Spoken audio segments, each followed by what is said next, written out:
So I'm going to ask one more question, then we'll take questions from the audience, and we'll take questions both our in-person audience and our online audience as well. I think just to switch it up a little bit, I think there's a big, robust debate right now about how to fight, when to fight the Trump administration. So I think it would just be great for you to tell us how you as a governor can fight, how your attorneys generals, the attorneys generals are fighting, your attorney general is fighting. How are you engaged in pushing back? So, we have a terrific delegation that we sent to Washington from the state of Illinois. Unfortunately, Congress is dysfunctional, and so dysfunctional now because people are just cowed by this administration. They're concerned about being primaried, or they feel some threat, and they're either laying low. They're certainly not taking up their responsibilities in Congress to frankly, to do what Congress is supposed to do with regard to the other branches of government. So this is for a governor, right? I can't affect federal laws. There's only so much that I can do to push back from a legal perspective. We can go to court, and we are, and we have. And I'm fortunate because I've got a terrific Attorney General, Kwame Raoul, who's been part of many of the suits in fact, so many of these suits have been successful, and he's been a part of them.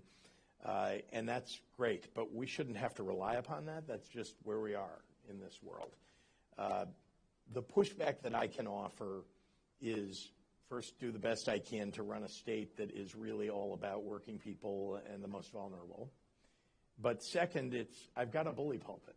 I'm the 5th largest state in the United States, the 5th largest economy, the 18th largest economy in the world if we were an independent country.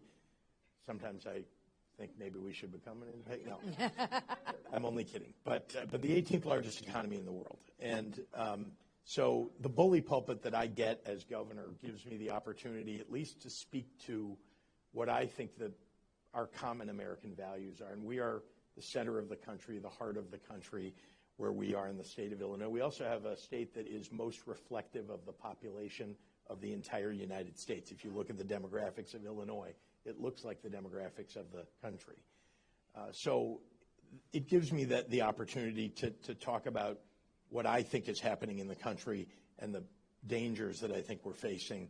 And just as somebody who led the building of a Holocaust museum, whose family survived the pogroms in Ukraine by escaping to, at that time, the only place in the world that would really take them in, which is the United States.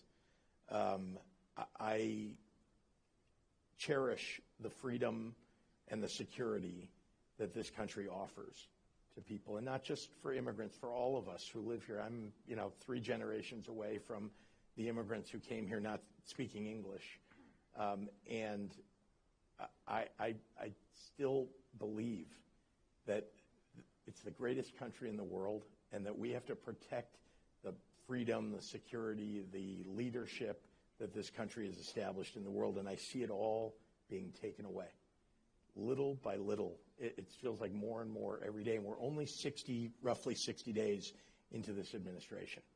So I worry terribly. I have sounded the alarm. I will continue to sound the alarm.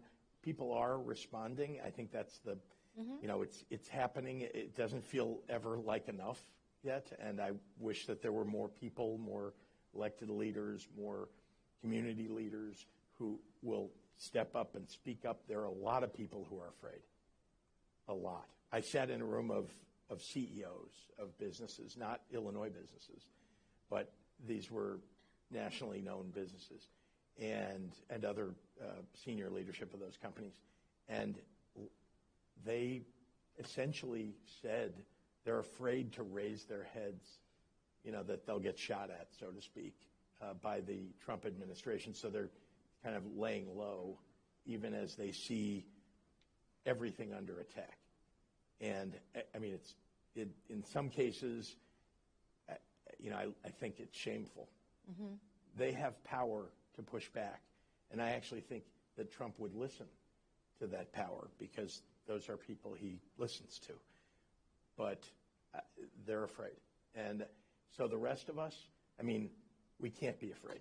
If you're willing to stand up, to step up, to speak out, you have to do it. And even if it means, you know, whether you're showing up at a town hall meeting or you have one in your district at all, you've got a telephone, 202-224-3121, that's Congress's number. You can reach your congressman or senator. And you can also gather people in your community and make sure that your voice is heard. We need to do that. That is what we have. That is all Democrats have right now at the federal level, is our ability to speak up and speak out.